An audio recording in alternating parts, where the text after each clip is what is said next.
श्रावणी, तू माझ्यासाठी लोणच्याची ऑर्डर आणलीस?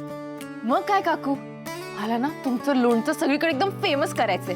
तुमचा ब्रँडच सगळीकडे पसरायला हवा. अगं असं काय बी नसतं ग. गरीबाच्या कष्टाला मोल मिळतं तेवढ्यातच बास असतं बघ. फेमस होणे ही मोठ्या लोकांची कामं असतात ग. काकू अहो असं काही नसतं.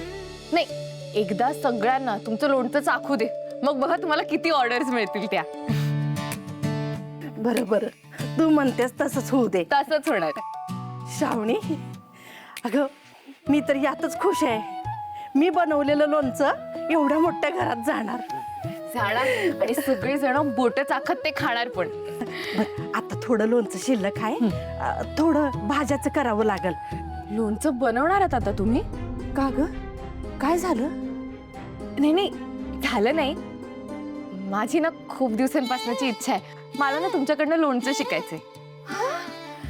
काय सांगालीस? तू लोणचं शिकणार आहे? हो.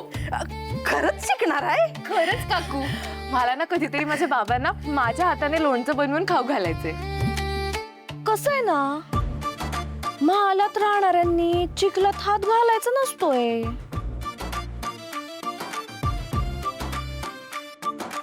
शोभाताई, असं काय म्हणतेस ग?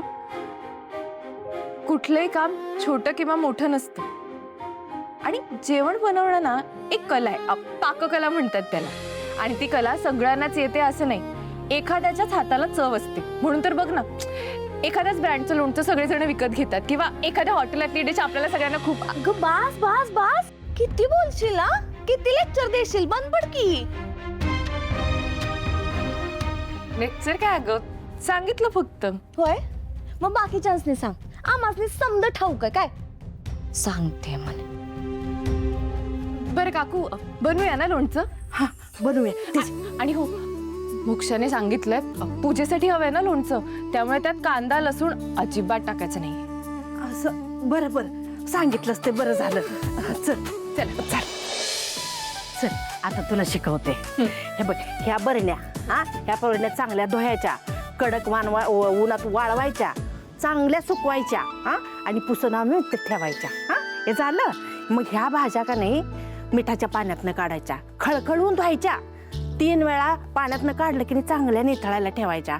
मग का नाही बारीक बारीक चिरायचं.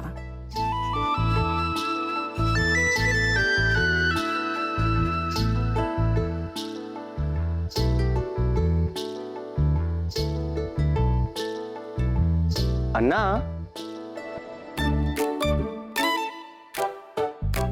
अहो आईचा बिझनेस एवढा वाढलाय. Direct assistant. आई, अशीच प्रगती झाली पाहिजे.